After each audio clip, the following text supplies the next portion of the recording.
മരുന്നോ operation കൊണ്ടോ ജീവിതശൈലി രോഗങ്ങൾ മാറ്റാനാകില്ല. പക്ഷേ സ്വയം തിരുത്താൻ തയ്യാറായാൽ ജീവിതശൈലി രോഗങ്ങൾ മാറും. ഇന്ന് വിഷയം ക്യാൻസറാണ്. പക്ഷെ ആദ്യം നമുക്ക് ഡോക്ടറിന്റെ ഒരു ഇൻട്രൊഡക്ഷൻ കേൾക്കാം. എങ്ങനെയാണ് ഡോക്ടർ ഈ ജീവിതശൈലി കറക്ഷനിൽ എങ്ങനെയാണ് അർത്ഥം കാണുന്നത്? ബേസിക്കലി നമ്മൾ ഏത് ഡോക്ടറാണെങ്കിലും നമുക്ക് ട്രീറ്റ്മെൻറ്റ് തരുമ്പോൾ അല്ലെങ്കിൽ ഉപദേശങ്ങൾ തരുന്ന മെഡിക്കൽ ഹെൽത്തിനെ കുറിച്ചും മെഡിക്കൽ സർവീസിനെ കുറിച്ചും ഒക്കെ പറയുന്ന ക്വാളിഫിക്കേഷനെ കുറിച്ച് മനസ്സിലാക്കണം. ഞാൻ ഡോക്ടർ ജോളി തോമസൺ, കോട്ടയം മെഡിക്കൽ കോളേജിൽ നിന്ന് 1981 ബാച്ചിൽ MBBS, അതിനുശേഷം തിരുവനന്തപുരം മെഡിക്കൽ കോളേജിൽ നിന്ന് MDയും കഴിഞ്ഞു. സ്പെഷ്യലൈസ് ചെയ്ത് കൂടുതൽ ചെയ്യുന്നത് റീപ്രൊഡക്റ്റീവ് മെഡിസിൻ ആയിരുന്നു. അപ്പോൾ അതിൻ്റെ ഒരു ട്രീറ്റ്മെൻറ്റ് ഭാഗമായിട്ട് തന്നെ നമ്മൾ മനസ്സിലാക്കിയത് എന്താണെന്ന് ചോദിച്ചാൽ, പല മോഡേൺ ട്രീറ്റ്മെൻറ്റുകൾ വരുന്നുണ്ടെങ്കിലും നമ്മളൊരു സാറ്റിസ്ഫാക്ടറി റിസൾട്ട് കിട്ടുന്നില്ല. അപ്പം ലേറ്ററാണ് നമ്മൾ ഇപ്പം WHO എല്ലാ കാര്യങ്ങളും നമ്മൾ മിക്കവാറും നമ്മൾ ഈ കാണുന്ന ഡിസീസസ് എല്ലാം ലൈഫ് സ്റ്റൈൽ റിലേറ്റഡ് ആണെന്ന് അറിയുന്നു. ലൈഫ് സ്റ്റൈൽ ഡിസീസസ് എന്നാണ് അതിൻ്റെ പേരെന്ന് തന്നെ. നമ്മൾ പിന്നെ കുറച്ച് വർഷങ്ങളേ ആയിട്ടുള്ളൂ ഇതിലേക്കൊക്കെ വന്നു. അപ്പം ബേസിക്കലി ലൈഫ് സ്റ്റൈൽ ഡിസീസ് ആണെങ്കിൽ നമ്മൾ പ്രൈമറി ഇമ്പോർട്ടൻസ് കൊടുക്കുന്നത് ലൈഫ് സ്റ്റൈൽ കറക്ഷൻ ആണല്ലോ. പക്ഷെ നമ്മൾ മോഡേൺ മെഡിസിനിൽ പ്രോപ്പർലി ഒരു ലൈഫ് സ്റ്റൈൽ കറക്ഷന് അതിന് ആ ഒരു ഓറിയൻറ്റഡ് അല്ല നമ്മുടെ ട്രെയിനിങ്ങും കാര്യങ്ങളും വരുന്നത്. പക്ഷെ ഞാൻ എൻ്റെ പ്രാക്ടീസിൽ നമ്മൾ അങ്ങനെ യൂസ് ചെയ്ത് കഴിഞ്ഞപ്പം ലൈഫ് സ്റ്റൈൽ കറക്ഷൻ വളരെ മച്ച് ബെറ്റർ റിസൾട്ട് ഏത് കാര്യത്തിനാണെങ്കിലും തരാൻ പറ്റുന്നതുകൊണ്ട്. അപ്പോൾ അതിൽ നമ്മൾ ഏറ്റവും കോമൺ ആയിട്ട് കാണുന്ന ഡയബറ്റീസ്, ഹൈപ്പർ ടെൻഷനൊക്കെ നമുക്ക് വളരെ ഇഫക്റ്റീവായിട്ട് നമുക്ക് മരുന്നില്ലാതെ തന്നെ കൺട്രോൾ ചെയ്യാൻ പറ്റുന്നുണ്ട്. എന്നുള്ളത് കണ്ടു കഴിഞ്ഞപ്പോഴാണ് നമ്മൾ അതിനു വേണ്ടി ഒരു സ്പെഷ്യൽ പ്ലാറ്റ്ഫോം, ഒരു പ്രോട്ടോകോൾ തന്നെ ഡെവലപ്പ് ചെയ്തു. ഒരു CSLC CAP, അതായത് clinically supported life style correction with cell activation protocol എന്നുള്ള ഒരു പ്രോട്ടോകോൾ വെച്ച് തന്നെ നമ്മൾ പേഷ്യൻറ്റിനെ ട്രീറ്റ് ചെയ്യുമ്പോൾ വളരെ ഇഫക്റ്റീവായിട്ട് കണ്ടു. ഈവൻ ക്യാൻസറിൻ്റെ കാര്യത്തിലാണെന്നുണ്ടെങ്കിലും ഈ clinically supported life style correction വരുമ്പം വളരെ ഇമ്പ്രൂവ്മെൻ്റ് ആണ്. പലപ്പോഴും നമ്മൾ ബേസിക്കലി ഇതൊരു ഓൾട്ടർനേറ്റീവ് മെഡിസിൻ അല്ല. ഇത് ഇപ്പോൾ ലൈഫ് സ്റ്റൈൽ ഡിസീസ് ആയിട്ടുള്ള ക്യാൻസർ ഒരു ലൈഫ് സ്റ്റൈൽ ഡിസീസാണ്. അതിൻ്റെ first line of management life style കറക്ഷനാണ്. നമ്മൾ പലപ്പോഴും കാണാറുണ്ടല്ലോ, ഒരിടത്ത് ബയോപ്സി എടുത്തു, അത് പോസിറ്റീവായിരുന്നു, പക്ഷെ പിന്നെ ചെയ്തപ്പോഴേക്കും അത് നെഗറ്റീവായി, അവർക്ക് കീമോതെറാപ്പി കൊടുത്തു, ആവശ്യമില്ലാതെ കീമോതെറാപ്പി കൊടുത്തു എന്നൊക്കെ. അപ്പം അത് ബേസിക്കലി ഇത് കറക്റ്റ് ചെയ്യാം.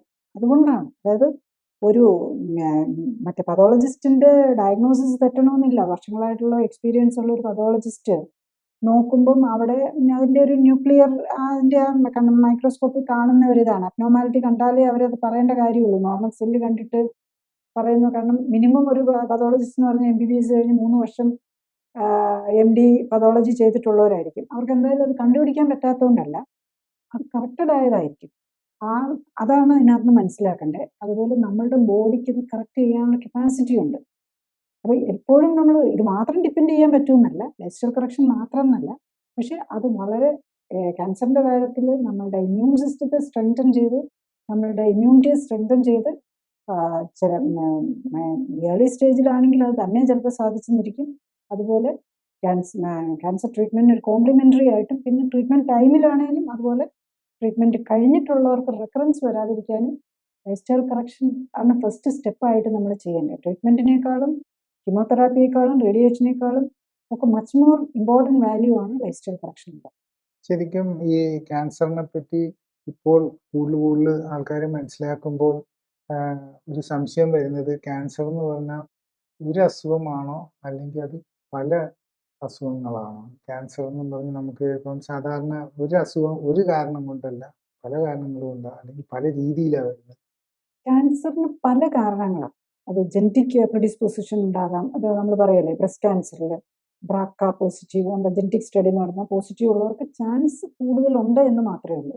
അപ്പോൾ അച്ഛന് സ്റ്റൊമക് ക്യാൻസർ ഉണ്ടായിരുന്നെങ്കിൽ മക്കൾക്ക് സ്റ്റൊമക് ക്യാൻസർ വരാനുള്ള ചാൻസ് കൂടുതലുണ്ട്. അവിടെ ഒരു ജനറ്റിക് പ്രിഡിസ്പോസിഷൻ ഉണ്ട്.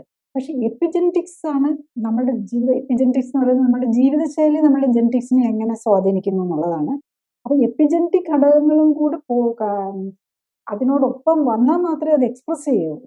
അപ്പോൾ നമുക്ക് ഫാമിലിയിൽ ഒരു ക്യാൻസർ ഉള്ളവരാണെങ്കിൽ നമ്മൾ നമ്മുടെ ലൈഫ് സ്റ്റൈൽ കറക്റ്റ് ചെയ്ത് ആ എപ്പിജനറ്റിക്സ് ഘടകങ്ങൾ ഉണ്ടാക്കി കൊടുക്കാതെ അതിനെ തിരിച്ചാക്കാൻ നോക്കി കഴിഞ്ഞു കഴിഞ്ഞാൽ ക്യാൻസറിലേക്ക് പോകാതിരിക്കാൻ പറ്റും. ബേസിക്കലി ക്യാൻസർ എന്ന് പറഞ്ഞാൽ എന്താ? നമ്മളുടെ സൊമാറ്റിക് സെൽസ്, അതായത് നമ്മളുടെ ഇപ്പോൾ ഉള്ള സെല്ലുകൾക്ക് വരുന്ന മ്യൂട്ടേഷൻസാണ്. അപ്പം നമ്മൾ 2 തരം സെല്ലാണ്. ജേം സെൽസിൽ വരുന്ന മ്യൂട്ടേഷനാണ് ഈ കുഞ്ഞുങ്ങൾക്ക് നമ്മൾ പറയുമല്ലോ ഹെറിഡിറ്ററി ആയിട്ട് വരുന്ന ഹീമോഫീലിയ, അങ്ങനെ ചില കാര്യങ്ങളുണ്ട്. അത് നമ്മൾ നമുക്ക് വൺസ് ജനിച്ചു കഴിഞ്ഞു കഴിഞ്ഞാൽ നമുക്ക് ലൈഫ് സ്റ്റൈൽ കറക്ഷൻ കൊണ്ട് മാത്രം അതിനെ നമുക്ക് കറക്റ്റ് ചെയ്യാൻ പറ്റില്ല. അത് ജേംസിൽ വന്നിരുന്നതാണ്. സൊമാറ്റിക് സെൽ എന്ന് പറഞ്ഞു കഴിഞ്ഞാൽ അല്ലാത്ത സെല്ലുകളിൽ, ഇപ്പം നമ്മളുടെ ബോഡിയിൽ, ലിവറിൽ, സ്കിന്നിൽ, ബ്രസ്റ്റിൽ, ഇങ്ങനെയൊക്കെ ഉള്ള പ്രോസ്റ്റേറ്റിൽ, ഇങ്ങനെയൊക്കെ ഉള്ള സെല്ലുകളിൽ വരുന്ന മ്യൂട്ടേഷൻസ് ആണ്. ആ മ്യൂട്ടേഷൻസ് കൂടി കൂടി കൂടി വന്ന് അതിൻ്റെ ആ സെല്ലിൻ്റെ ഡിവൈഡിങ് ഉള്ള ഒരു കൺട്രോളൊക്കെ ഉണ്ട്. നമ്മുടെ ഇമ്മ്യൂൺ സിസ്റ്റം അതിനെ കൺട്രോൾ ചെയ്തുകൊണ്ടായിരിക്കുന്നത്.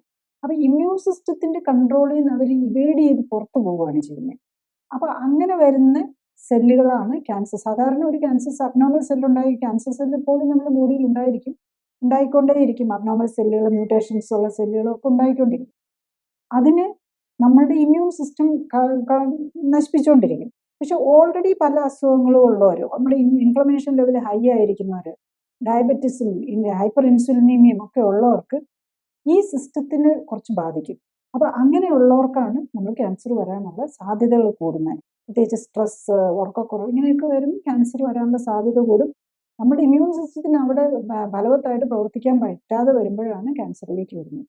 അത് ഏത് അവയവത്തിന് വേണേൽ വരാം. ബ്രസ്റ്റിൽ വന്നാൽ ബ്രസ്റ്റ് ക്യാൻസർ, പ്രോസ്റ്റേറ്റിൽ വന്നാൽ പ്രോസ്റ്റേറ്റ് ക്യാൻസർ, ലങ്സിൽ വന്നാൽ ലങ് ക്യാൻസർ, മൗത്തിൽ വന്നാൽ മൗത്ത്, ത്രോട്ട്, അങ്ങനെ പലതരം ക്യാൻസറുകൾ വരും. അതെല്ലാം ബേസിക്കലി ഇതിനെല്ലാം കാരണം ഒന്നാണ്, പല മാനിഫെസ്റ്റേഷനാണ്. ഒരേ ക്യാൻസർ തന്നെ പല രീതിയിലായിരിക്കും മാനിഫെസ്റ്റ് ചെയ്യുന്നത്. അതും ആ മ്യൂട്ടേഷൻ്റെ എക്സ്റ്റെൻറ്റ് അനുസരിച്ച്, അതായത് നമ്മളുടെ സെല്ലിൽ വന്നിരിക്കുന്ന ഡാമേജിൻ്റെ എക്സ്റ്റെൻറ്റ് അനുസരിച്ചായിരിക്കും അത് എത്ര ഇൻറ്റൻസ് ആണ് എന്നുള്ളതെല്ലാം ഡിസൈഡ് ചെയ്യും. ഇപ്പോൾ ഈ ക്യാൻസർ ഒരു ജീവിതശൈലി രോഗം ആണെങ്കിൽ സാധാരണഗതിയിൽ ഇപ്പം എങ്ങനെയാണ് ഈ കൊച്ചു പിള്ളേർക്കും ഇത് വരുന്നത്? ജീവിതശൈലി രോഗമാണ് കൊച്ചു പിള്ളേർക്ക്. അത് നമുക്ക് നാച്ചുറലി കൊച്ചു പിള്ളേരുടെ ജീവിതശൈലിയിൽ എന്ത് തെറ്റ് വന്നിട്ടാണ് എന്ന്.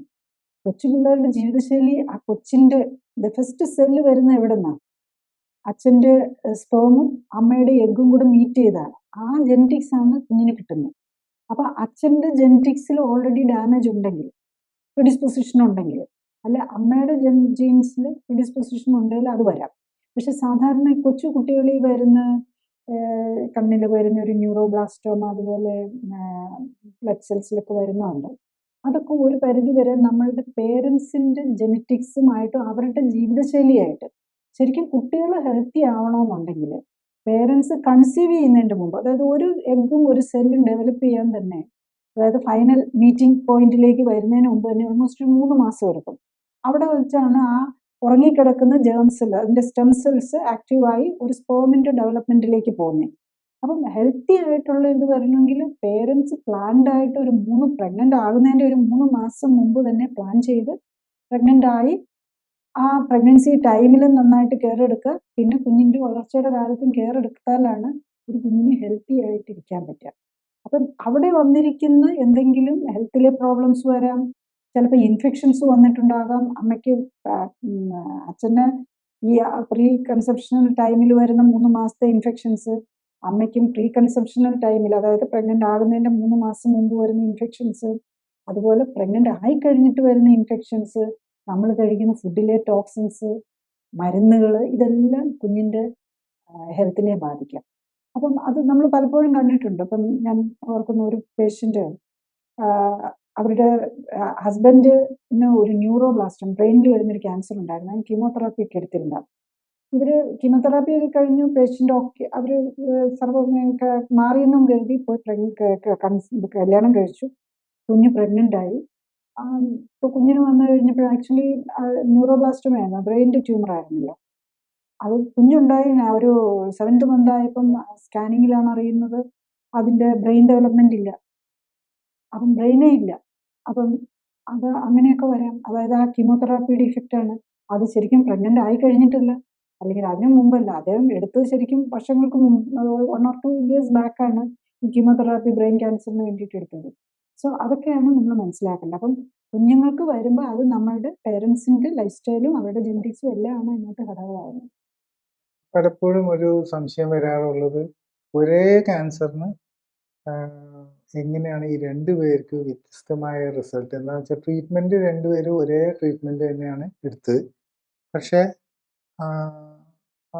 ഒരാൾക്ക് അത് നെഗറ്റീവായിട്ട് വരുന്നു, മറ്റേ ആൾക്ക് പോസിറ്റീവായിട്ട് വരുന്നു. പലപ്പോഴും നമ്മൾ കാണാറുണ്ട്. ഇപ്പം ബ്രസ്റ്റ് ക്യാൻസർ എടുത്തു കഴിഞ്ഞ് കഴിഞ്ഞാൽ തന്നെ ചിലപ്പോൾ സ്റ്റേജ് 1 ആയിരിക്കും, വളരെ കുറവേ ഉള്ളൂ, കുഴപ്പമൊന്നുമില്ല, ഗ്രേഡും കുറവാണ്, ഇതൊക്കെ പറയുന്നുണ്ടാവും. ഗ്രേഡും ഒന്നും കുഴപ്പമില്ല എന്നും പറഞ്ഞ് നമ്മൾ ട്രീറ്റ്മെൻ്റ് ഒക്കെ എടുത്തു കംപ്ലീറ്റ് ഇതെന്ന് പറഞ്ഞു. ഒരാൾക്ക് കംപ്ലീറ്റ് ക്യൂർ കിട്ടി, മറ്റേ ആൾ ഇതിലേക്ക്. അത് കാരണം എന്താണെന്ന് ചോദിച്ചാൽ കീമോതെറാപ്പിയോ റേഡിയേഷനോ ഒന്നും അല്ല നമ്മുടെ ഹെൽത്ത്, അത് നമ്മളെ സപ്പോർട്ടീവാണ്.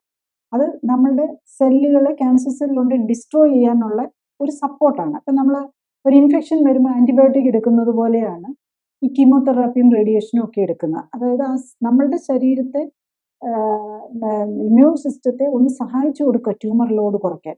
അതിന് നമ്മൾ ഒരു മുഴയുണ്ടെങ്കിൽ അതിനെ എടുത്തു കളയും. പക്ഷേ നമ്മുടെ ലൈഫ് സ്റ്റൈൽ കറക്ഷൻ ചെയ്തില്ലെങ്കിൽ അവിടെ ബ്രസ്റ്റ് പിന്നെ ഇവിടെ ഇരിപ്പുണ്ട്. നമ്മൾ സ്റ്റേജ് 1 ആണെങ്കിൽ അതിൻ്റെ ലംബക്ടമി മാത്രമേ ചെയ്യുള്ളൂ. വിത്ത് 2 സെൻറ്റിമീറ്റർ റേഡിയസ് അതിൻ്റെ എടുത്തു കളയണം, ചുറ്റുമുള്ള ഒരു 2 സെൻറ്റിമീറ്റർ കൂടെ എടുത്തു കളയാം. അത്രയാണ് മെയിനായിട്ടുള്ള ട്രീറ്റ്മെൻറ്റ് വരുന്നത്. അതിൻ്റെ ആവശ്യമുള്ളൂ ശരിക്കും പറഞ്ഞു കഴിഞ്ഞാൽ. പക്ഷെ അത് കഴിഞ്ഞ് കഴിഞ്ഞാൽ ചെയ്യേണ്ട ലൈഫ് സ്റ്റൈൽ കറക്ഷൻ ഉണ്ട്.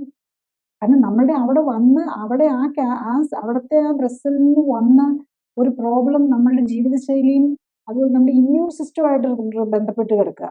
അപ്പം നമ്മളുടെ ഇമ്മ്യൂൺ സിസ്റ്റം, നമ്മളുടെ ബോഡിയിലെ ഹോൾ ഇൻഫ്ലമേറ്ററി സ്റ്റാറ്റസ്, നമ്മുടെ ഹോർമോണൽ സ്റ്റാറ്റസ്, നമ്മളുടെ സ്ട്രെസ് ലെവല്, നമ്മുടെ സ്ലീപ്പ് കറക്റ്റായിട്ട്, കാരണം ഇമ്മ്യൂൺ സിസ്റ്റം ഇതിനെല്ലാം ഡിപ്പെൻഡ് ചെയ്ത് നമ്മുടെ ന്യൂട്രീഷണൽ സ്റ്റാറ്റസ്, നമ്മുടെ ഫിസിക്കൽ ആക്ടിവിറ്റി, നമ്മുടെ മസിൽ മാസ്, ബോൺ മാസ്, ഇതെല്ലാമാണ് നമ്മുടെ ഇമ്മ്യൂൺ സിസ്റ്റത്തെ ഡിസൈഡ് ചെയ്യുന്നത്. നമ്മളുടെ ബോഡിക്ക് ഈ ക്യാൻസർ സെല്ലിനെ റിമൂവ് ചെയ്യാനുള്ള കപ്പാസിറ്റി കൊടുക്കുന്നത്. നമ്മൾ കീമോതെറാപ്പി എടുത്തു, റേഡിയേഷൻ എടുത്തു, ക്യാൻസർ സെല്ലിനെ ഡിസ്ട്രോയ് ചെയ്തത് അതൊരു ടെമ്പററി ഫെനോമിനയാണ്.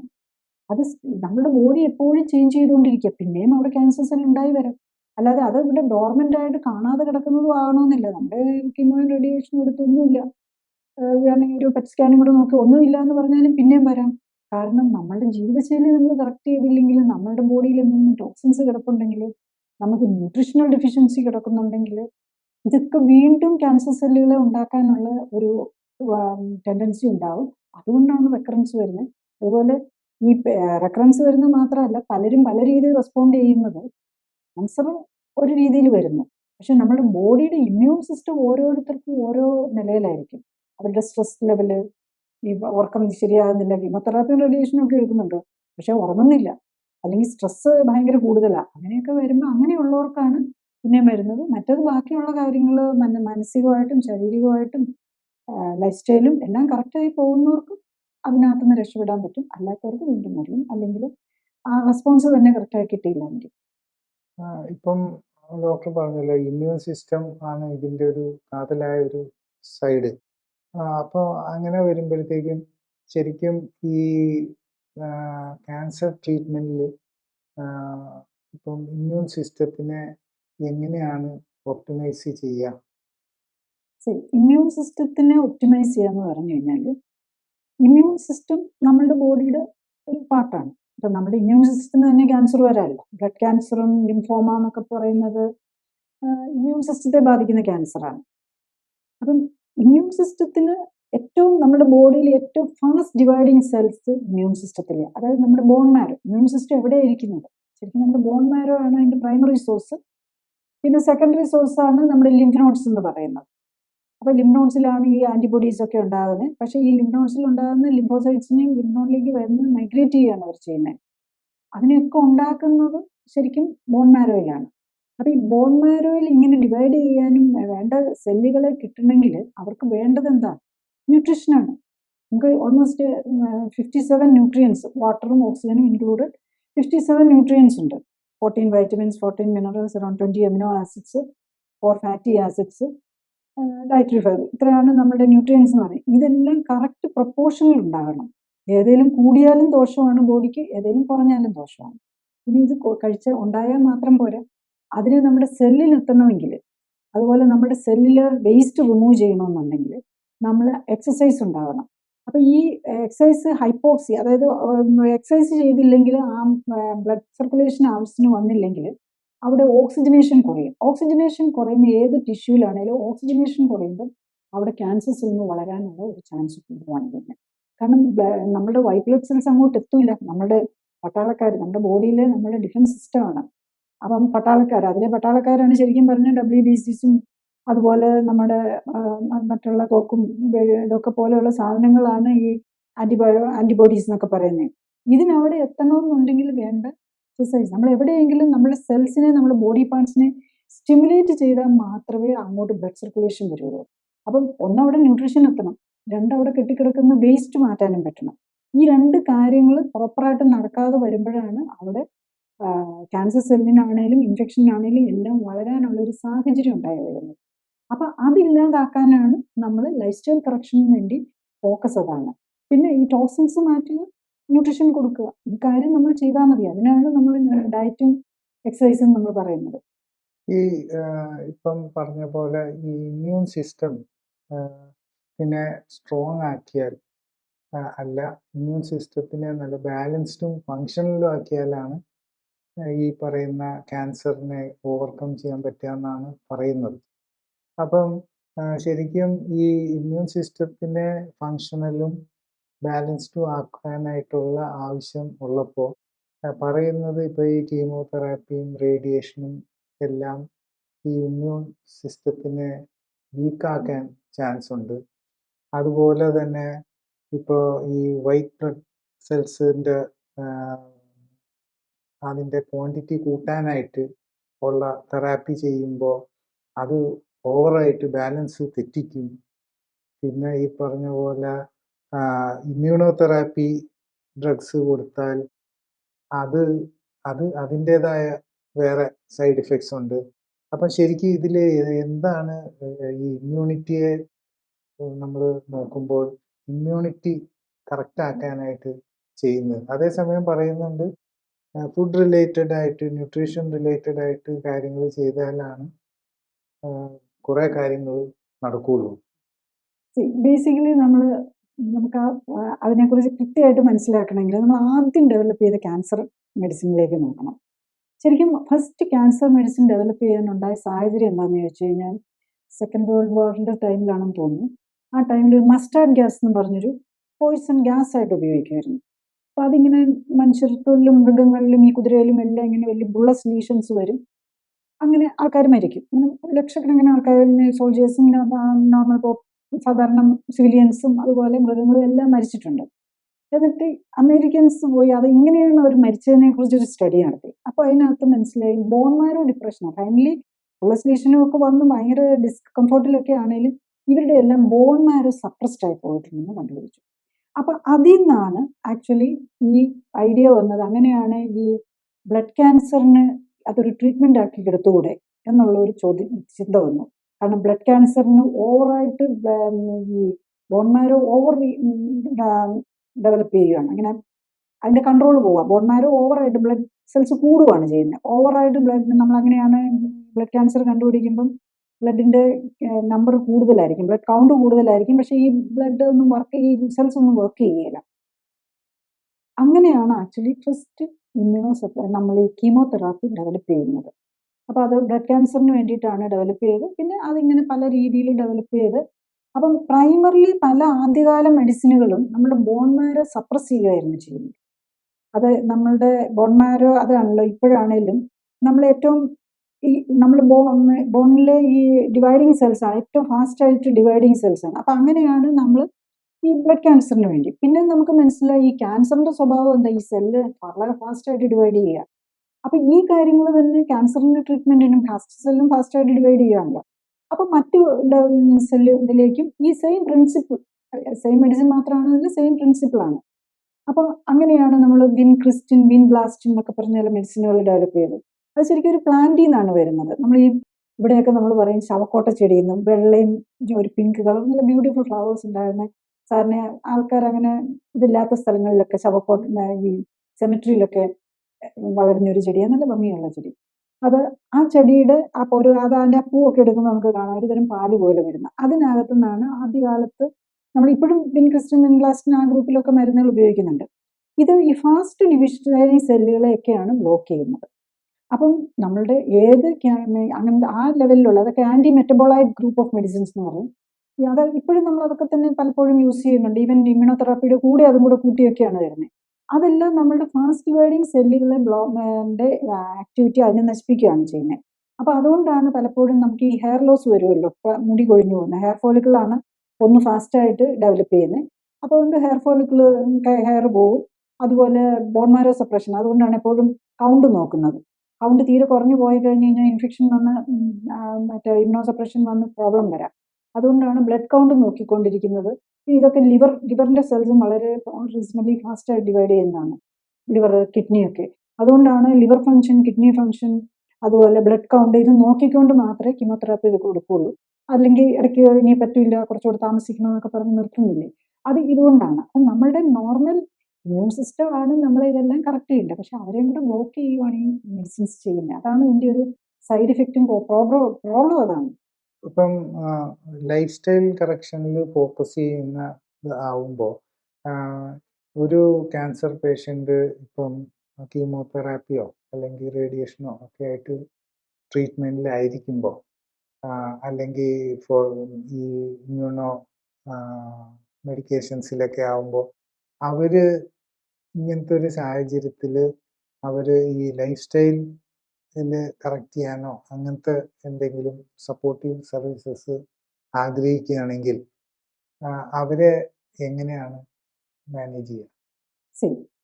ലൈഫ് സ്റ്റൈൽ കറക്ഷൻ, അതായത് ക്യാൻസർ പേഷ്യൻറ്റിൻ്റെ ഇപ്പം ഞാൻ എൻ്റെ ഫോളോ ചെയ്യുന്ന മെത്തേഡിൽ, അതായത് സെലാക്ടിവേഷൻ പ്രോട്ടോക്കോളിൽ ഒന്ന് കറക്റ്റ് ന്യൂട്രീഷൻ കൊടുക്കുക എന്നുള്ളത്. അതായത് പേഷ്യൻറ്റിന് എല്ലാ ന്യൂട്രിയൻസും കറക്റ്റ് പ്രൊപ്പോർഷനുണ്ട്.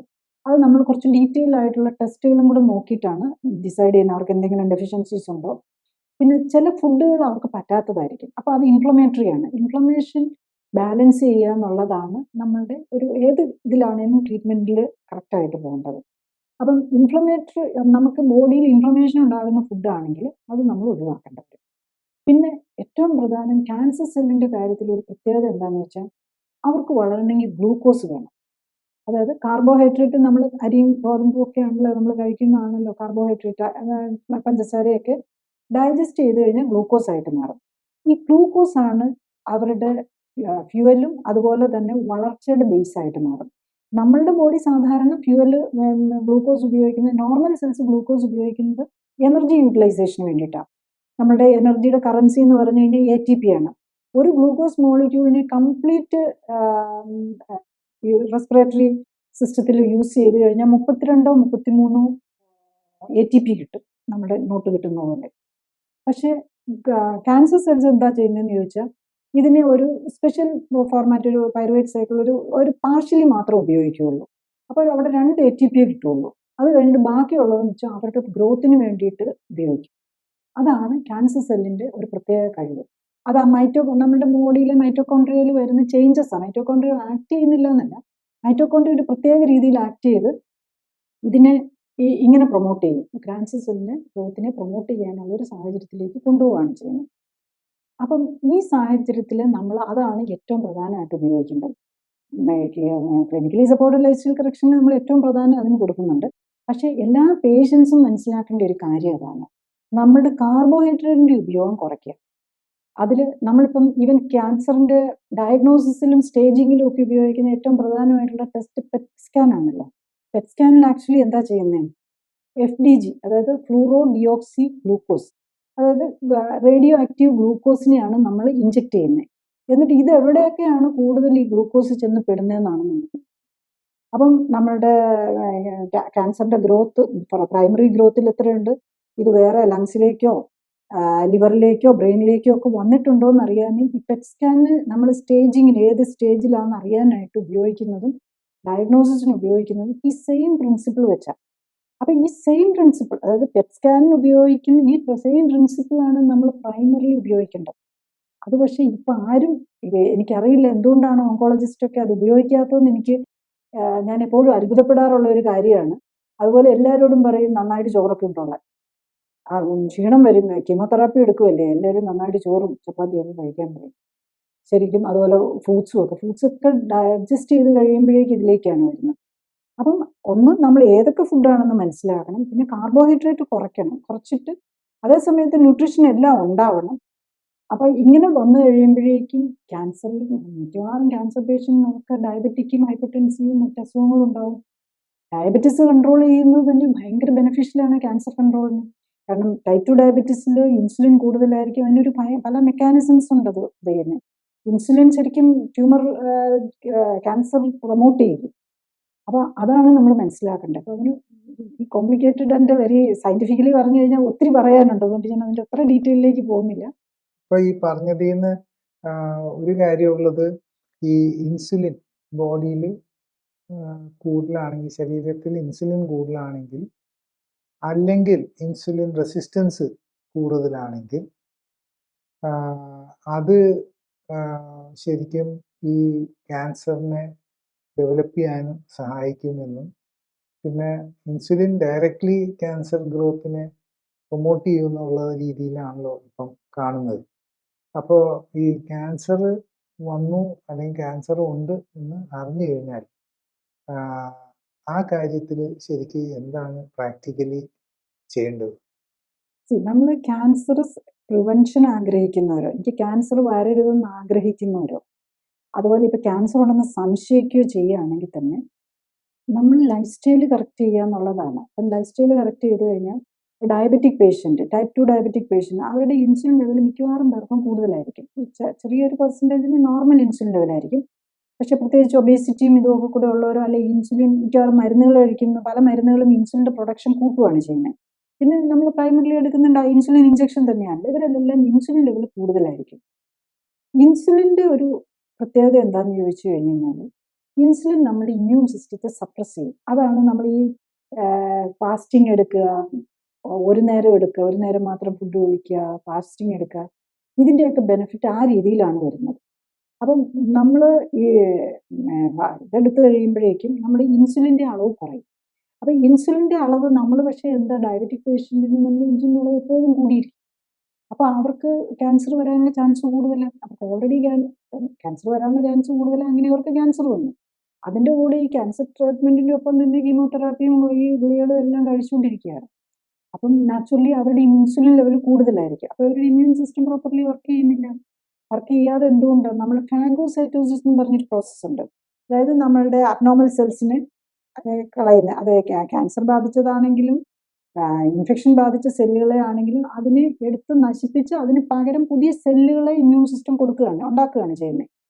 അപ്പം അത് ഈ ഫാഗോസൈറ്റോസിസ് എന്നുള്ള പ്രോസസ്സാണ്. അതിൻ്റെ അൾട്ടിമേറ്റ് ഇതിലേക്ക് പോയ ഒരു നെറ്റോസിസ് എന്നൊക്കെ പറഞ്ഞ് ഇങ്ങനെ ഒരു തരം നമ്മുടെ ഇമ്മ്യൂൺ സെൽസ്, ഈ ന്യൂട്രോഫിൽസ് എന്നൊക്കെ പറയുന്നത് നമ്മളൊരു വലയിട്ട് പിടിക്കുന്ന പോലെയാണ്. അപ്പം ഇന്നെ വലയിട്ട് പിടിക്കുന്ന പോലെ ഈ അബ്നോർമൽ സെല്ലിനെ അതങ്ങ് പിടിച്ചിട്ട് അതിനെ ഡൈജസ്റ്റ് ചെയ്തെടുക്കുകയാണ് ചെയ്യുന്നത്. അതിന് ഫാഗോസൈറ്റോസിസ് എന്ന് പറയും. ഈ പ്രോസസ്സൊക്കെ ഡള്ളാക്കി കളയും.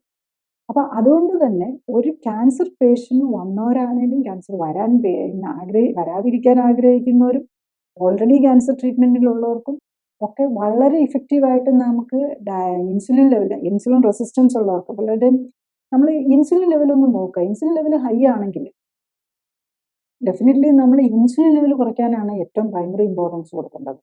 അത് നമുക്ക് ലൈഫ് സ്റ്റൈൽ കറക്റ്റിനോട് ഞാൻ എൻ്റെ എക്സ്പീരിയൻസ് വെച്ച് പറയുകയാണ്. ഈ സെൽ ആക്ടിവേഷൻ പ്രോട്ടോക്കോൾ വെച്ച് നമ്മൾ ലൈഫ് സ്റ്റൈൽ കറക്ഷൻ ചെയ്യുമ്പം വിതിൻ എ വീക്ക് നമ്മൾ യൂഷ്വലി 8th ഡേ ആണ് നമ്മൾ ഇൻസുലിൻ നമ്മൾ തുടങ്ങുന്നതിന് മുമ്പ് ഇൻസുലിൻ ലെവൽ നോക്കും. 8th ഡേ വരുമ്പോഴേക്കും ഡ്രാസ്റ്റിക് വ്യത്യാസം വന്നിട്ടുണ്ടാവും. എന്ന് പറഞ്ഞാൽ മിക്കവാറും ഇപ്പം ഒരു 20-25 അത് ബോർഡർ ലൈൻ ഹൈ ആയിട്ട് നിൽക്കുന്നവരാണെങ്കിൽ നോർമലായിട്ടുണ്ടാവും. 4-5 നോർമൽ ലെവലിലേക്ക് എന്തായാലും എത്തിയിട്ടുണ്ടാവും. ഈവൻ ഞാൻ പലരിലും കണ്ടിട്ടുണ്ട് 250-300 ഒക്കെ. അതായത് മാക്സിമം ആകാവുന്നത് തന്നെ 25 ആണ്. അത് 10 times കൂടുതൽ ഉള്ളവരെ വരെ കാണാറുണ്ട്. ഇവരുടെയൊക്കെ വളരെ ഫാസ്റ്റായിട്ട് ഇൻസുലിൻ ലെവൽ നോർമലാക്കാൻ പറ്റും. ഗ്ലൂക്കോസ് ലെവലും അതുപോലെ തന്നെ. അപ്പം പിന്നെ നമ്മൾ ഈ നേരത്തെ ഞാൻ പറഞ്ഞല്ലോ, ഗ്ലൂക്കോസാണ് വേറൊരു ക്യാൻസറിനെ പ്രൊമോട്ട് ചെയ്യുന്നത്. ക്യാൻസർ ഗ്രോത്തിനും വളമിട്ട് കൊടുക്കുന്ന പോലെയാണ്. ശരിക്കും പറഞ്ഞു കഴിഞ്ഞാൽ നമ്മൾ ചോറും ചപ്പാത്തിയൊക്കെ ക്യാൻസർ പേഷ്യൻ്റ് കഴിക്കുന്നത് ക്യാൻസർ സെല്ലിന് വളമിട്ട് കൊടുക്കുന്നത് പോലെ അവരുടെ ഗ്രോത്താണ് പ്രൊമോട്ട് ചെയ്യുന്നത്. നമ്മളുടെ നോർമൽ ഹെൽത്തി സെല്ലിന് ഗ്ലൂക്കോസ് ഇല്ലെങ്കിലും നമുക്ക് ജീവിക്കാൻ പറ്റും. പിന്നെ നമ്മുടെ നെർവ് സെൽസിന് മാത്രം അവർക്ക് പോലും ഒരു ലെവൽ കഴിഞ്ഞ് കഴിഞ്ഞാൽ അവരെ ഗ്രാജുവലി കീറ്റോൺ ബോഡി, അതാണല്ലോ കീറ്റോ ഡയറ്റ് എന്നൊക്കെ പറയുന്നത്.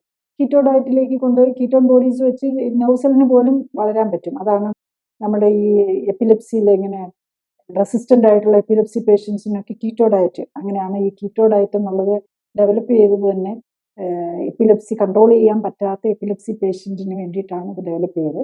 അപ്പം ശരിക്കും നമ്മളുടെ ഒരു 50 ഗ്രാം ഗ്ലൂക്കോസ് നമ്മുടെ നെർവ്സിൻ്റെ ഫംഗ്ഷന് വേണ്ടിയിട്ട് വേണം, അതുപോലും കുറയ്ക്കാൻ പറ്റും.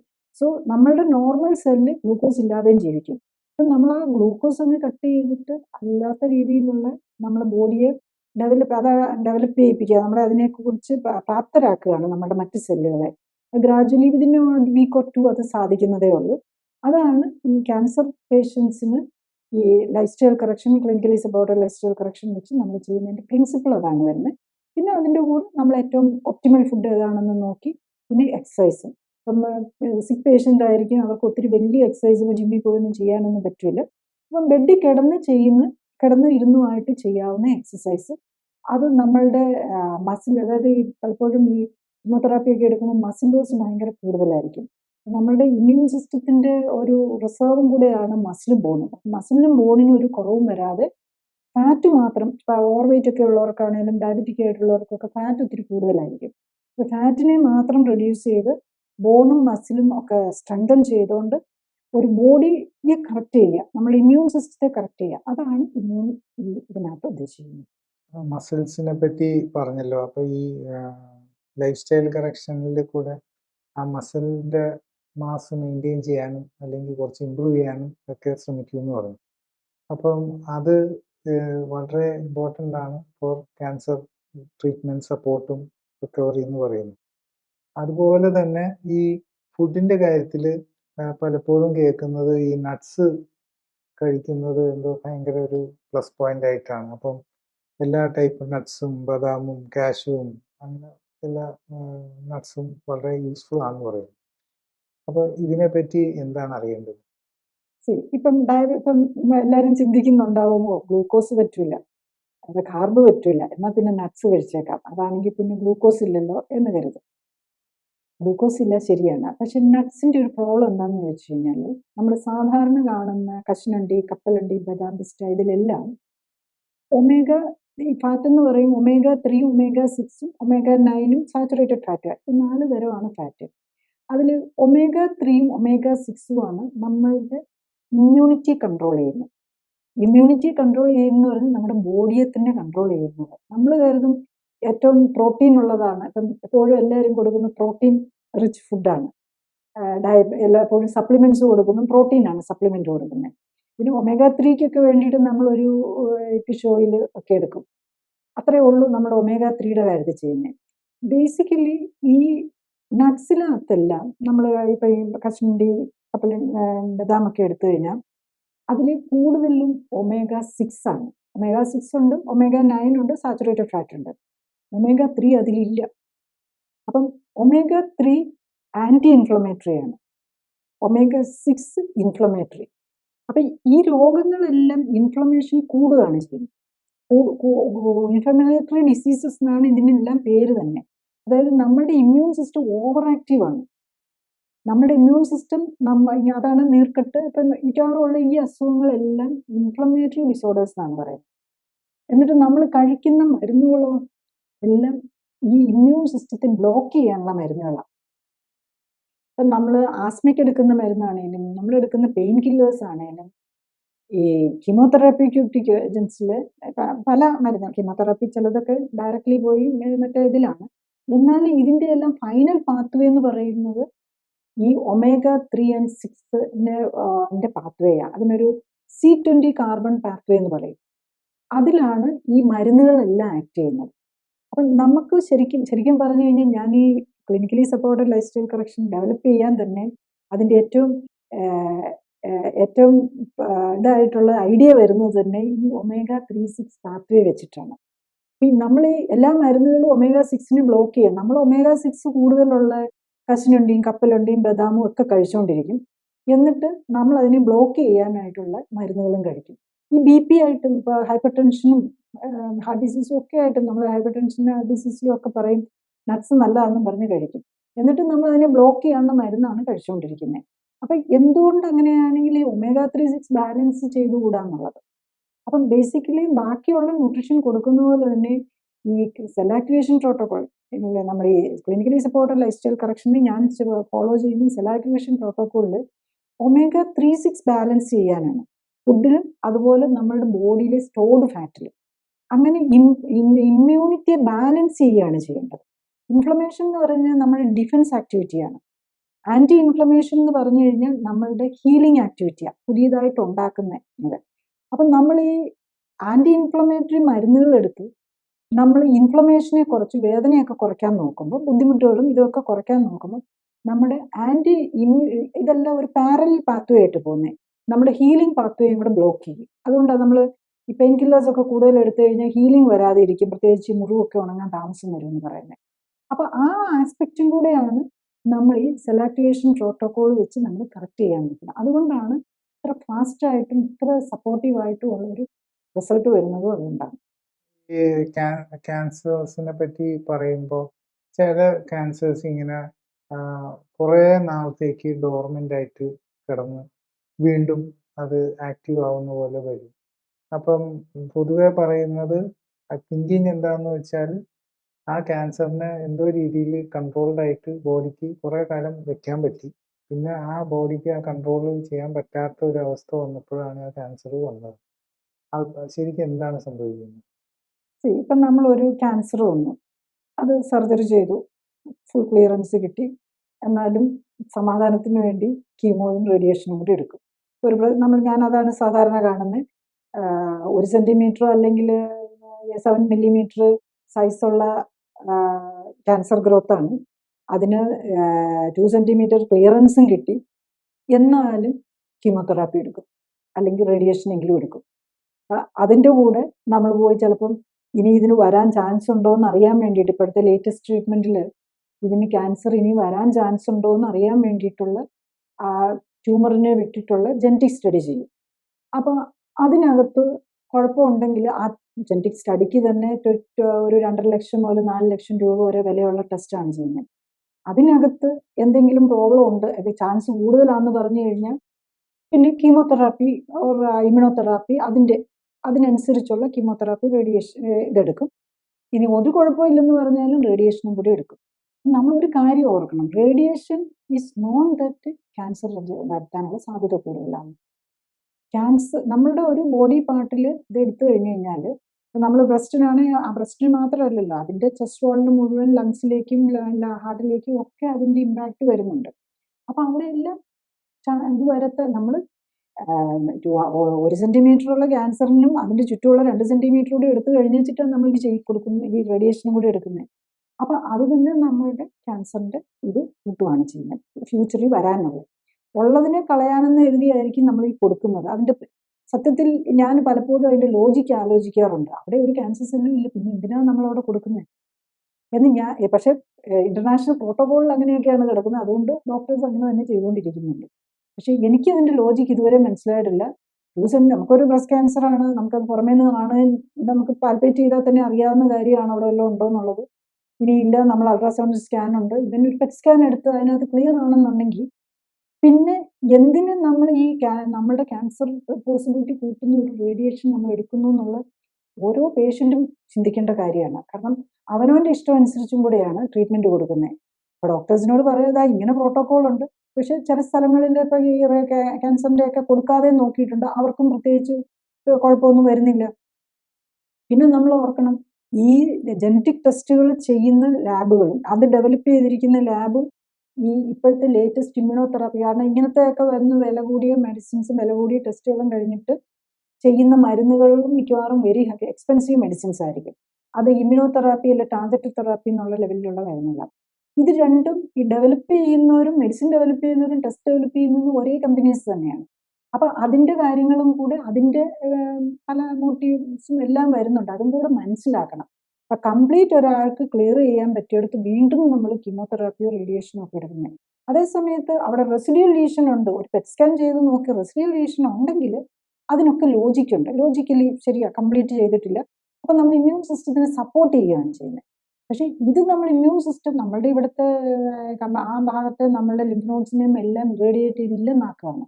അപ്പം നമുക്ക് നമ്മൾ ഈ ഓവർ ക്യാൻസർ പേടി കൊണ്ട് ഇപ്പോൾ ഓവർ ട്രീറ്റ്മെന്റ് വരുന്നു. പേഷ്യന്റ് ഇങ്ങനെ ഓവർ ആൻസൈറ്റി വരുമ്പോൾ എല്ലാ ട്രീറ്റ്മെന്റും കൊടുക്കുമെന്ന് ഡോക്ടർമാരും കരുതുന്നു. അപ്പോൾ പേഷ്യന്റ് ക്യാൻസറിനെ കുറിച്ച് മനസ്സിലാക്കാനും ബാലൻസ്ഡ് ആയിട്ട് ആവശ്യമില്ലാത്ത ഫിയറുകൾ ഒഴിവാക്കാനും കൂടെ നോക്കണം.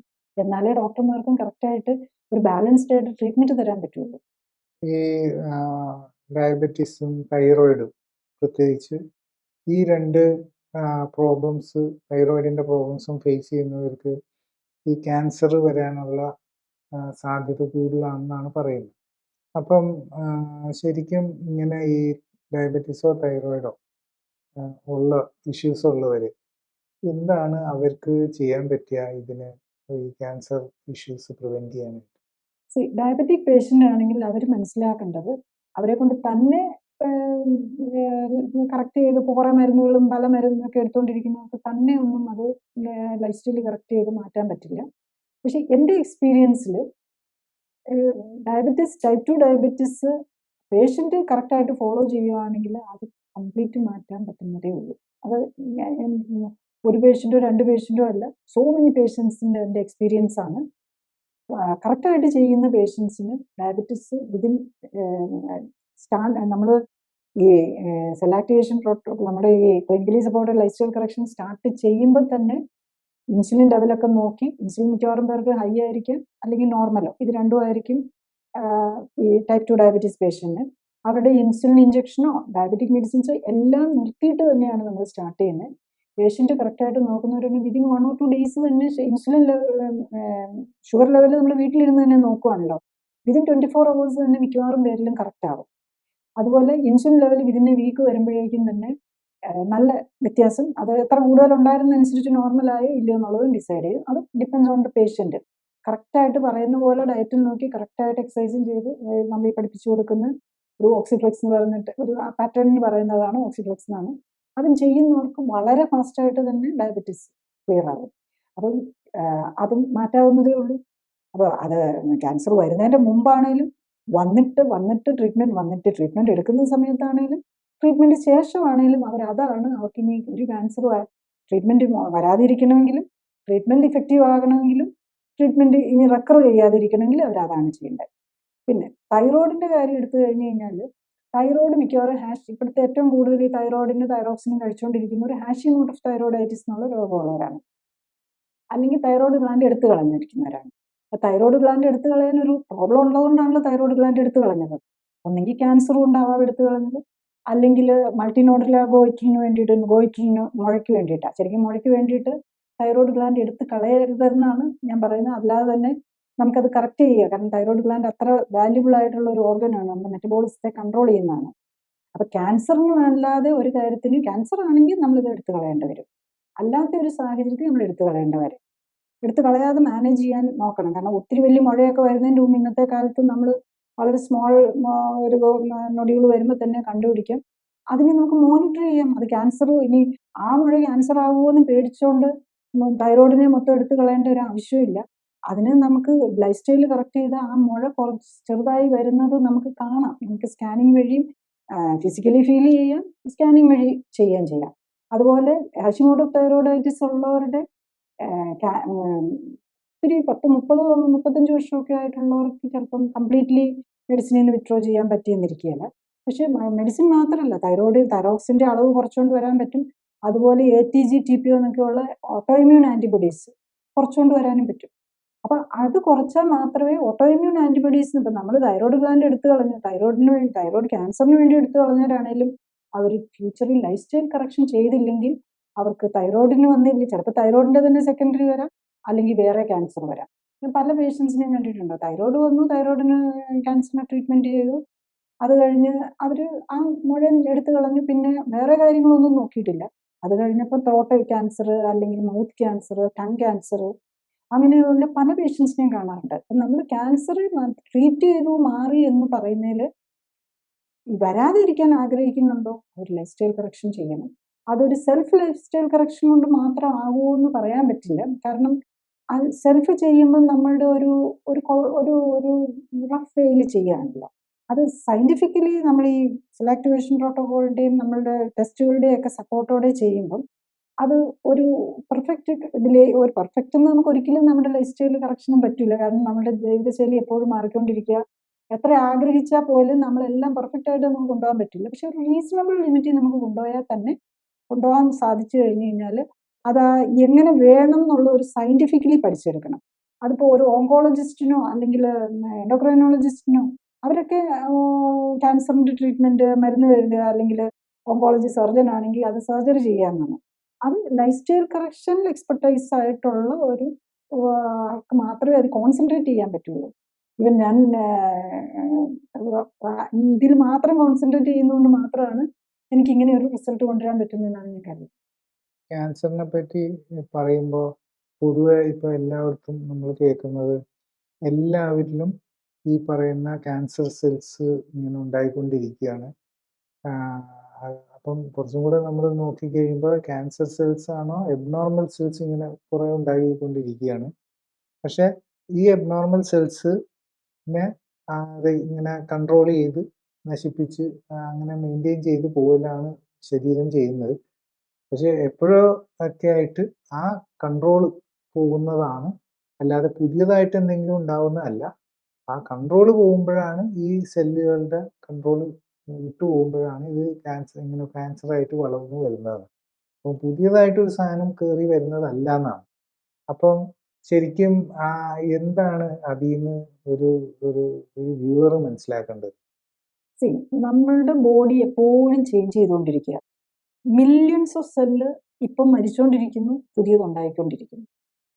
നമ്മുടെ ലോകത്ത് എത്രയോ മനുഷ്യർ ഓരോ മിനിറ്റിലും മരിക്കുന്നുണ്ടാവും, എത്രയോ കുഞ്ഞുങ്ങൾ പുതിയതായിട്ട് ജനിക്കുന്നുണ്ടാവും. ഈ സെയിം പ്രോസസ്സ് നമ്മളുടെ ബോഡിയിൽ നടന്നുകൊണ്ടിരിക്കും. അപ്പം ഈ നമ്മളുടെ പ്രായമായ സെല്ലുകൾ നമ്മൾ നശിപ്പിക്കുന്നുണ്ട്.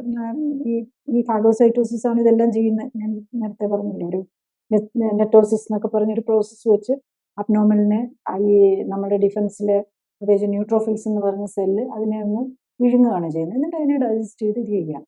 അത് നമ്മുടെ ഒരു ഫ്യൂണറൽ പോലെ അതിങ്ങനെ നടന്നുകൊണ്ടിരിക്കും. അത് ഇങ്ങനെ ഈ സെല്ലുകളെ എല്ലാം പലപ്പോഴും ഈ ക്യാൻസറിലാണെങ്കിലും പലപ്പോഴും ക്യാൻസർ ട്രീറ്റ്മെന്റ് എടുത്തു കഴിയുമ്പോൾ പലപ്പോഴും ഭയങ്കര ഓവർ റിയാക്ഷൻ ഒക്കെ വരുന്നത് ഈ ഒത്തിരി സെല്ലുകൾ ഒന്നിച്ചങ്ങ് നശിച്ചു കഴിഞ്ഞു കഴിഞ്ഞാൽ ഭയങ്കര റിയാക്ഷൻ കയറി വരാം. അപ്പം നമുക്ക് ബോഡിക്ക് അത് താങ്ങാൻ പറ്റില്ല. അതിനാണ് മിക്കവാറും കീമോതെറാപ്പിയുടെ കൂടെ സ്റ്റിറോയിഡ്സ് പോലെയുള്ള മരുന്നുകളും കൂടെ തരും, ഇൻഫ്ലമേഷൻ കുറയ്ക്കാൻ. അതായത് ഇതിൻ്റെ ഈ ടോക്സിൻസ് എല്ലാം കൂടെ പുറത്തേക്ക് വരുമ്പോഴേക്കും നമ്മളുടെ ബോഡി ഭയങ്കരമായിട്ട് പനിയും ഭയങ്കര റിയാക്ഷൻ കാണിക്കും. ആ റിയാക്ഷനെ കൂടെ ബ്ലോക്ക് ചെയ്യാൻ വേണ്ടിയിട്ട് നമ്മൾ സ്റ്റിറോയിഡ്സ് പോലെയുള്ള മരുന്നും കൂടി ഒപ്പം തരുന്നുണ്ടാവും. അപ്പം നമ്മൾ പല രീതിയിലാണ്, പല ടൈപ്പ് ഓഫ് മെഡിസിൻസിനെയും എല്ലാം കൂടെ വെച്ചിട്ടാണ് നമ്മൾ ഈ കീമോതെറാപ്പി ഒരു സൈക്കിൾ പോലെയാണല്ലോ തന്നുകൊണ്ടിരിക്കുന്നത്. അത് കണ്ടിന്യൂസ് തരാത്തത് ഇതുകൊണ്ടാണ്. നമ്മുടെ ബോഡിക്ക് അതിനിടയിൽ നമ്മുടെ ഇമ്മ്യൂൺ സിസ്റ്റത്തിന് അതിന് ഒന്ന് റീക്യാപ്പ് ചെയ്യാനുള്ള സമയവും കൂടെ കൊടുക്കുകയാണ് ചെയ്യുന്നത്. അപ്പം നമ്മൾ ബേസിക്കലി നമ്മളുടെ ഇമ്മ്യൂൺ സിസ്റ്റത്തിന് വേണ്ട കറക്റ്റായിട്ടുള്ള ന്യൂട്രിഷൻ കൊടുത്ത് നമ്മളുടെ പുതിയ പുതിയ ഡിഫൻസ് സെൽസിനെ ഉണ്ടാക്കണം. അതുപോലെ നമ്മൾ ഈ കീമോതെറാപ്പി ഒക്കെ എടുക്കുമ്പം എന്താ സംഭവിക്കുന്നതെന്ന് വെച്ചാൽ നോർമൽ സെല്ലിനെയും കൂടെ ഡിസ്ട്രോയ് ചെയ്യും. പക്ഷേ ക്യാൻസർ സെല്ല് വേണ്ട, അത് പൊയ്ക്കോട്ടെ, അതിനെ എങ്ങനെയാലും ഫ്യൂണറൽ കൊടുത്ത് അവരെ അവിടെ നിന്ന് നമുക്ക് മാറ്റിക്കളഞ്ഞാൽ മതി, ഇത് ചെയ്താൽ മതി. പക്ഷെ നമ്മളുടെ നോർമൽ സെൽസും കൂടെ ഡിസ്ട്രോയ്ഡ് ആയി പോകുന്നുണ്ട്. പ്രത്യേകിച്ച് ഫാസ്റ്റ് ഡിവൈഡിങ് ആയിട്ടുള്ള ഇമ്മ്യൂൺ സിസ്റ്റത്തിന്റെ ബോൺ മാരോ ഒക്കെയാണ് പ്രോബ്ലം വരുന്നത്. അതുപോലെ ഇൻഡസ്റ്റൈനൽ നമ്മുടെ അതും വളരെ ഫാസ്റ്റായിട്ട് മ്യൂക്കോസിൽ ഫാസ്റ്റായിട്ട് ഡിവൈഡിങ് സെൽസ് ആണ്. അവർക്ക് വരുന്നതുകൊണ്ടാണ് പലപ്പോഴും പലർക്കും ഭക്ഷണം കഴിക്കാൻ പറ്റാതെ വരുന്നു, ഛർദിൽ വരുന്നു, ഇതൊക്കെ വരുന്നതിൻ്റെ ഈ ഇൻഡസ്റ്റൈനെ ബാധിക്കുന്നുണ്ട്, ഇൻഡസ്റ്റൈനൽ മ്യൂക്കോസ്. അതുപോലെ പലപ്പോഴും കീമോതെറാപ്പി എടുക്കുന്നവർക്ക് ന്യൂമോണിയ ഒക്കെ വരാനുള്ള ചാൻസ് കൂടുതലാണ്. അതുകൊണ്ടാണല്ലോ മാസ്ക് ഒക്കെ വെച്ച് നടക്കണമെന്ന് പറയുന്നത്. അതെന്താണെന്ന് വെച്ചാൽ ഈ റെസ്പിറേറ്ററി മ്യൂക്കോസ് ഉണ്ടല്ലോ, അതും വളരെ ഫാസ്റ്റ് ഡിവൈഡിങ് സെല്ല. അവരെല്ലാമാണ് ഈ കീമോതെറാപ്പി ഏജൻസ് ഏറ്റവും ദോഷകരമായിട്ട് ബാധിക്കുന്നത്. അപ്പം അതുകൊണ്ട് അത് അവർക്കൊക്കെ വേണ്ടി ഫാസ്റ്റായിട്ട് ഗ്രോ ചെയ്യണമെന്നുണ്ടെങ്കിൽ ന്യൂട്രിഷൻ കറക്റ്റായിട്ട് കൊടുക്കണം. ന്യൂട്രിഷൻ കറക്റ്റായിട്ട് കൊടുക്കുകയും ചെയ്യണം. അതിനകത്ത് അധികം ഗ്ലൂക്കോസ് വരാൻ പാടില്ല. അതുപോലെ തന്നെ അധികം ഒമേഗ-6 വരാൻ പാടില്ല. ഒമേഗ-6 ഇൻഫ്ലമേറ്ററി ആയതുകൊണ്ടാണ് ഞാൻ ഈ നട്ട്സൊക്കെ ക്യാൻസർ പേഷ്യൻസ് ആണെങ്കിലും ഏത് ലൈഫ് സ്റ്റൈൽ ഡിസീസ് ഉള്ള പേഷ്യൻസ് ആണെങ്കിലും ഈ നട്ട്സ് പോലെയുള്ളത് അധികം കഴിക്കുന്നില്ല. നമ്മൾ ഇതിനകത്ത് ഒഴിവാക്കാനാണ് പറയുന്നത്. പിന്നെ അസുഖമൊക്കെ മാറിക്കഴിഞ്ഞു കഴിഞ്ഞാൽ നമ്മുടെ എനർജിക്ക് വേണ്ടിയിട്ട് ഈ നട്ട്സിൻ്റെ ഫാറ്റൊക്കെ നമുക്ക് എനർജിക്ക് വേണ്ടിയിട്ട് ഉപയോഗിക്കുന്നതിന് കുഴപ്പമില്ല. ഒൺലി ഫോർ എനർജി സ്റ്റോറേജ് ഫാറ്റായിട്ട് omega 6 നമുക്ക് ബോഡിക്ക് ആവശ്യമാണ്. അതൊക്കെ വളരെ നമ്മൾ ആ omega 3 അത്ര മാത്രമേ നമ്മുടെ ബോഡി ബിൽഡിങ്ങിന് വേണ്ടിയിട്ട് omega 6 ഉപയോഗിക്കാൻ പാടുള്ളൂ. പിന്നെ എക്സസ് ഉണ്ടെങ്കിൽ നമുക്ക് കാലറി നന്നായിട്ട് ഫിസിക്കൽ ആക്ടിവിറ്റി ചെയ്യുന്നവർക്കാണെങ്കിൽ കടല കശുവണ്ടിയൊക്കെ കഴിക്കുന്നതിന് കുഴപ്പമില്ല. ഒള്ളി തിങ് അത് പോയി എനർജി യൂസിലേക്ക് പോകണം എന്നുള്ളത്. ഇപ്പൊ ഈ പറഞ്ഞ പോലെ ന്യൂട്രീഷൻ എന്ന് പറയുമ്പോൾ അപ്പം ശരിക്കും നമ്മൾ കഴിക്കുന്ന കാര്യങ്ങൾ എത്രമാത്രം ക്യാൻസർ ട്രീറ്റ്മെന്റിൽ ശ്രദ്ധിക്കണം എന്നുള്ളത് ഇപ്പൊ ഈ പറഞ്ഞതിൽ നിന്ന് ശരിക്കും പറഞ്ഞാൽ ന്യൂട്രീഷൻ എന്ന് പറഞ്ഞാലും ശരിക്കും അത് ഹോർമോൺ ലെവലിനെ കൺട്രോൾ ചെയ്യും, അല്ലെങ്കിൽ ഇൻഫ്ലമേഷൻ കൺട്രോൾ ചെയ്യും, അല്ലെങ്കിൽ ഈ എനിക്ക് തോന്നുന്നു ഈ ജനറ്റിക് എങ്ങനെയാണ് ജനറ്റിക്സ് ഡെവലപ്പ് ചെയ്യുന്നത് അതുവരെ ഈ ന്യൂട്രീഷൻ വെച്ച് എപ്പിജനറ്റിക്സ് കൺട്രോൾ ചെയ്യും. അപ്പം ശരിക്കും പറഞ്ഞു കഴിഞ്ഞാൽ ഫുഡ് എന്ന് പറയുന്നത് ഒരു തെറാപ്പിയുടെ ഒരു മെയിൻ പാർട്ടായിട്ട് കാണണം എന്നാണ് പറയുന്നത്, അല്ലേ? ബേസിക്കലി എല്ലാവരും മനസ്സിലാക്കേണ്ടത് നമ്മൾ കഴിക്കുന്ന ഫുഡാണ് നമ്മളുടെ ബോഡിയായിട്ട് മാറുന്നത്. നമ്മളുടെ ഫുഡിൽ നിന്ന് വേണം ഈ ന്യൂട്രീഷൻ ഉപയോഗിച്ച് വേണം നമ്മളുടെ ഇമ്മ്യൂൺ സെൽസ് നമ്മുടെ ക്യാൻസറിനെ നശിപ്പിക്കാനും, അതുപോലെ തന്നെ നമ്മളുടെ ഈ ക്യാൻസർ തെറാപ്പി എടുക്കുമ്പോൾ നമ്മുടെ നോർമൽ സെല്ല് ഡിസ്ട്രോയ്ഡ് ആയി പോകുന്നുണ്ട്. അവരെ റീപ്ലേസ് ചെയ്യണം. അല്ലെങ്കിൽ നമ്മൾ അതുകൊണ്ടാണ് അത് പറ്റാതെ വരുമ്പോഴാണ് നമ്മൾ തളർന്നു പോകുന്നതും ഇൻഫെക്ഷൻ വരുന്നതും വയ്യാന്നാകുന്നതും. പിന്നെ നമ്മൾ മിക്കവാറുമുള്ള എല്ലാ കീമോതെറാപ്പി ഏജൻസിനും തന്നെ ന്യൂറോ ടോക്സിസിറ്റി ഉണ്ട്. അതിനെ കൺട്രോൾ ചെയ്യാനും ഒക്കെ വേണം. അല്ല ഇപ്പോഴത്തെ ലേറ്റസ്റ്റ് ഇമ്മ്യൂണോതെറാപ്പി ഏജൻസ് നമ്മളുടെ ഇമ്മ്യൂണിറ്റിയെ അതായത് ചില ലേറ്റസ്റ്റ് സാധനങ്ങൾ അതിനെ ഇമ്മ്യൂണിറ്റി കൂട്ടുവാണ്, അല്ലെങ്കിൽ അതിന് ക്യാൻസർ സെല്ലിനെ അറ്റാക്ക് ചെയ്യാനായിട്ട് ഉള്ള കാര്യങ്ങളെ സ്റ്റിമുലേറ്റ് ചെയ്യുക എന്നാണ് പറയുന്നത്. അപ്പോൾ അവരുടെ ഒരു പ്രോബ്ലം എന്താണെന്ന് ചോദിച്ചാൽ അത് ഈ ഓട്ടോ ഇമ്മ്യൂൺ ഡിസീസസ് ഉണ്ടാക്കാനുള്ള പോസിബിലിറ്റി ഉണ്ട്. സോ ഇതെല്ലാം വളരെ കോംപ്ലക്സ് ആണ്. അപ്പം അതിൻ്റെ ഒപ്പം നമ്മൾ എന്ത് ആണെങ്കിലും ക്യാൻസർ വരാതിരിക്കാനാണെങ്കിലും ക്യാൻസറിൻ്റെ ട്രീറ്റ്മെൻറ്റ് ടൈം ഏറ്റവും ബെസ്റ്റ് ആക്കാനാണെങ്കിലും ഏറ്റവും മോസ്റ്റ് ഇഫക്റ്റീവ് ആക്കാനും, അതുപോലെ ട്രീറ്റ്മെൻറ്റ് റെസിസ്റ്റൻസ് വരാതിരിക്കാനാണെങ്കിലും ട്രീറ്റ്മെൻറ്റ് കഴിഞ്ഞ് ക്ലിയർ ചെയ്ത് കഴിഞ്ഞ് കഴിഞ്ഞാൽ അത് റെക്കർ ചെയ്യാതിരിക്കാനും ഏറ്റവും പ്രൈമറി കെയർ എടുക്കേണ്ടത് ലൈഫ് സ്റ്റൈൽ കറക്ഷനാണ്. അപ്പോൾ അതൊരു സയൻറ്റിഫിക് ആയിട്ടും കറക്റ്റായിട്ടും ചെയ്യുകയാണെങ്കിൽ അതുണ്ടാക്കുന്ന ബെനിഫിറ്റ് എന്ന് പറഞ്ഞു കഴിഞ്ഞ് കഴിഞ്ഞാൽ വളരെ വളരെയധികം നമ്മൾ എന്ത് എക്സ്പെൻസീവ് ട്രീറ്റ്മെൻറ്റ് എടുക്കുന്നതിനേക്കാളും മച്ച് ഇമ്പോർട്ടൻ്റ് ആണ് ലൈഫ് സ്റ്റൈൽ കറക്ഷൻ. പിന്നെ ഈ കീമോതെറാപ്പി ഒക്കെ ചെയ്യുമ്പോൾ ഇപ്പം പറഞ്ഞല്ലോ ഈ ഓട്ടോ ഇമ്മ്യൂൺ ഡിസീസസ്, ഇപ്പം കീമോതെറാപ്പി ചെയ്യുമ്പോൾ സാധാരണ അത് കഴിയുമ്പോൾ ഈ ജോയിന്റ് പെയിനും അങ്ങനെ ഒരു ആമവാദം പോലെ റുമാറ്റോയിഡ് ആർത്രൈറ്റിസ് പോലത്തെ ഒരു പെയിനും ഒക്കെ ഡെവലപ്പ് ചെയ്യുന്നു. അത് ശരിക്കും അത് ഈ ട്രീറ്റ്മെൻറ്റുമായിട്ട് എന്താ കണക്ഷൻ? അത് കുറച്ച് കഴിയുമ്പോൾ അത് തന്നെ മാറുന്നതാണോ? നമ്മളുടെ ഇമ്മ്യൂണിറ്റിയിൽ ഇൻഫ്ലമേഷനും ഉണ്ട്, ആൻറ്റി ഇൻഫ്ലമേഷനും ഉണ്ട്. അപ്പം നമ്മൾ ഇപ്പോഴത്തെ ഈ ലേറ്റസ്റ്റ് ഈ തെറാപ്പീസ് ഇമ്മ്യൂണോതെറാപ്പി എന്ന് പറയുന്നത് ശരിക്കും ഇമ്മ്യൂണിറ്റിയിലെ ചില ഭാഗങ്ങളെ സ്റ്റിമുലേറ്റ് ചെയ്യാനായിട്ട്. നമുക്ക് ക്യാൻസറിൻ്റെ കാര്യം മാത്രം ഇത് ചെയ്താൽ മതി. പക്ഷെ നമ്മളുടെ തൈറോയിഡിനെയും കൂടെ പോയി ക്യാൻസർ സെല്ലിനെ അറ്റാക്ക് ചെയ്യാൻ വേണ്ടിയിട്ട് നമ്മൾ വിടുന്ന ഈ കാര്യങ്ങൾ അതിലെ മോണോക്ലോണൽ ബോഡീസ് ആവാം, അല്ലെങ്കിൽ അങ്ങനെ പലതരം മെഡിസിൻസ് ഉണ്ട് ഇതിനകത്ത് യൂസ് ചെയ്യുന്നത്. ഇത് പോയി എന്താ ചെയ്യുന്നതെന്ന് ചോദിച്ചാൽ നമ്മുടെ ക്യാൻസർ സെല്ലിനെ അറ്റാക്ക് ചെയ്യുന്നതിനൊപ്പം തന്നെ പോയി നമ്മളുടെ തൈറോയിഡിൻ്റെ സെല്ലിനെ അറ്റാക്ക് ചെയ്യും. അപ്പോൾ അതാണ് ഓട്ടോ ഇമ്മ്യൂൺ ഡിസീസ്. ക്യാൻസറിനെ ഫോക്കസ് ചെയ്ത് വിട്ടതാണ്, പക്ഷേ തൈറോയിഡിനെയും കൂടെ അറ്റാക്ക് ചെയ്യണം അതിൻ്റെ ഒപ്പം. അപ്പം അങ്ങനെ പല മെഡിസിൻസിനും ഉണ്ട് auto immune thyroiditis, Hashimoto thyroiditis വരാം. പിന്നെ അതിന് തൈറോക്സിൻ കൊടുത്താൽ അതിനൊരു പരിഹാരമാകുന്നില്ല, നമ്മുടെ തൈറോയിഡ് അവിടെ നശിച്ചുകൊണ്ടിരിക്കും. അതുപോലെ തന്നെ ഇതിൻ്റെ ആർത്രൈറ്റിസ് ജോയിന്റിനെ ബാധിക്കാം. ജോയിന്റിന് റുമറ്റോയിഡ് ആർത്രൈറ്റിസ് എന്ന് പറയുന്നത് ഓട്ടോ ഇമ്മ്യൂൺ ആർത്രൈറ്റിസ് ആണല്ലോ. അപ്പോൾ ഈ ഓട്ടോ ഇമ്മ്യൂൺ ആർത്രൈറ്റിസിനെ ഇൻഡ്യൂസ് ചെയ്യുകയാണ് ചെയ്യുന്നത്.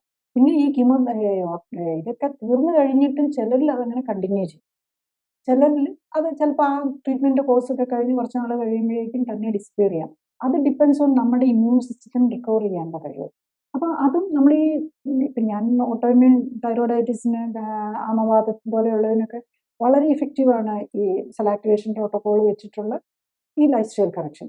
അപ്പം അങ്ങനെ ഇതിലുണ്ടെങ്കിൽ അങ്ങനെ ഒരു ഓട്ടോ ഇമ്മ്യൂൺ ഡിസീസ് വന്നിട്ടുണ്ട്, യൂഷ്വലി ഈ ഇമ്മ്യൂണോതെറാപ്പിയൊക്കെ ഒരു ലിമിറ്റഡ് ഡോസേ എടുക്കാറുള്ളൂ. അത് കഴിഞ്ഞ് കഴിഞ്ഞാൽ യൂഷ്വലി നിർത്തുകയാണ് ചെയ്യുന്നത്. കാരണം ഈ നമ്മൾ ഒരുതരം ഭൂതത്തെ തുറന്നു വിടുന്നത് പോലെയാണ്. കാരണം നമ്മൾ ഇമ്മ്യൂൺ സിസ്റ്റത്തെയാണ് മാനിപ്പുലേറ്റ് ചെയ്യാൻ നോക്കുന്നത്. അപ്പോൾ ഒരു പരിധി കവിഞ്ഞ് നമുക്കത് ചെയ്യാൻ പറ്റില്ല. അതുകൊണ്ട് ഒരു ലിമിറ്റഡ് ഡോസേ എടുക്കാറുള്ളൂ.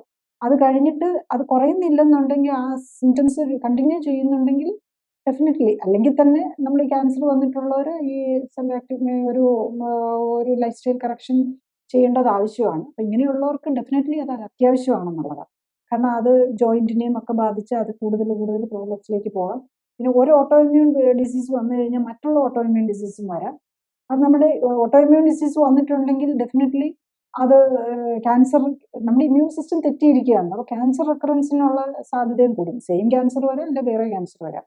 സോ ഡെഫിനറ്റ്ലി ഒരു സീരിയസ് ആയിട്ട് തന്നെ ഒരു ലൈഫ് സ്റ്റൈൽ കറക്ഷനെ കുറിച്ച് ചിന്തിക്കേണ്ടതാണ്. അത് സയന്റിഫിക്കലി ജസ്റ്റ് സെൽഫ് നോക്കിയതുകൊണ്ട് എനിക്ക് തോന്നുന്നില്ല കറക്റ്റ് ആകുന്നുണ്ടോ എന്ന് നോക്കാം. പക്ഷെ definitely they need scientifically monitored life style correction.